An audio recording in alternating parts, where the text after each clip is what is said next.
उमर अब्दुल्ला जम्मू कश्मीर के नए मुख्यमंत्री बन गए हैं। उनके साथ नेशनल कॉन्फ्रेंस के 4 और 1 निर्दलीय विधायक ने भी मंत्री पद की शपथ ली। लेकिन एनसी के साथ गठबंधन में चुनाव लड़ने वाली कांग्रेस मंत्रिमंडल से बाहर है। कांग्रेस का कहना है कि जब तक जम्मू कश्मीर को पूर्ण राज्य का दर्जा नहीं मिल जाता, उनका कोई भी विधायक मंत्री नहीं बनेगा। तो क्या नेशनल कॉन्फ्रेंस और कांग्रेस में कोई दरार आ चुकी है, या फिर झारखंड और महाराष्ट्र के चुनाव के लिए ये कांग्रेस की स्ट्रेटेजी है? फिलहाल जम्मू कश्मीर एक केंद्र शासित राज्य है। 2019 के जम्मू कश्मीर पुनर्गठन अधिनियम के मुताबिक यहां मुख्यमंत्री के अलावा कुल 9 मंत्री ही शपथ ले सकते हैं। नेशनल कॉन्फ्रेंस ने चुनाव में 42 सीटें जीती। साथ मिलकर चुनाव लड़ी कांग्रेस के 6 उम्मीदवार जीते। कुल मिलाकर गठबंधन से 48 विधायक जीते। इसके अलावा 4 निर्दलीय और आम आदमी पार्टी के इकलौते विधायक ने भी नेशनल कॉन्फ्रेंस को अपना समर्थन दिया।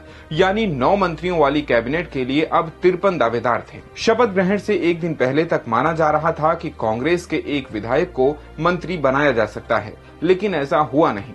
इसकी कुछ बड़ी वजहें हो सकती हैं। इस चुनाव में नेशनल कॉन्फ्रेंस जितनी सीटों पर चुनाव लड़ी, उनमें से उसने 82% सीटें जीत लीं, जबकि गठबंधन में चुनाव लड़ने वाली कांग्रेस सिर्फ 19% सीटें ही जीत सकी। सीनियर जर्नलिस्ट सैयद जुनैद हाशमी के मुताबिक नेशनल कॉन्फ्रेंस ने कश्मीर घाटी में अनुमान के मुताबिक सीटें जीती हैं।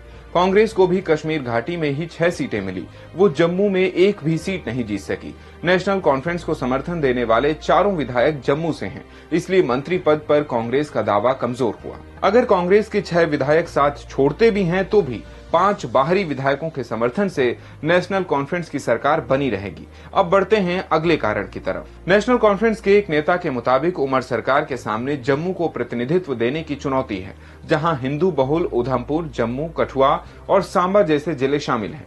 यहाँ एनसी और कांग्रेस का कोई प्रत्याशी नहीं जीता, इसलिए उमर के मंत्रिमंडल में जम्मू से आने वाले निर्दलीय विधायक सतीश शर्मा को मंत्री बनाया गया।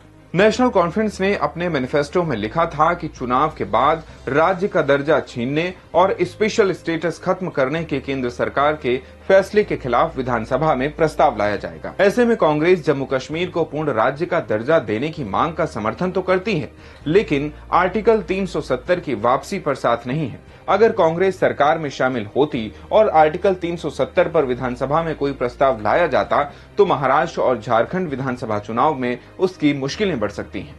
गुलाम अहमद मीर जम्मू कश्मीर सरकार में कांग्रेस की तरफ से मंत्री पद के सबसे बड़े दावेदार माने जा रहे थे, लेकिन पार्टी ने उन्हें झारखंड का प्रभारी बना दिया। झारखंड चुनाव भी मीर के मंत्री न बन पाने की एक वजह हो सकती है। एक्सपर्ट्स का मानना है कि उमर सरकार को उपराज्यपाल और केंद्र के साथ अच्छे रिश्ते बनाकर रखने होंगे। हो सकता है भविष्य में नेशनल कॉन्फ्रेंस और बीजेपी की करीबियां बढ़ जाएं। ऐसे में कांग्रेस पहले से ही राज्य सरकार से दूरी बनाकर रखना चाहती है। हालांकि अभी भी उमर सरकार में 3 मंत्रियों की जगह खाली है। उमर के शपथ ग्रहण में राहुल गांधी का शामिल होना इस बात का संकेत हो सकता है कि कांग्रेस के लिए सरकार में शामिल होने के विकल्प अभी भी खुले हैं।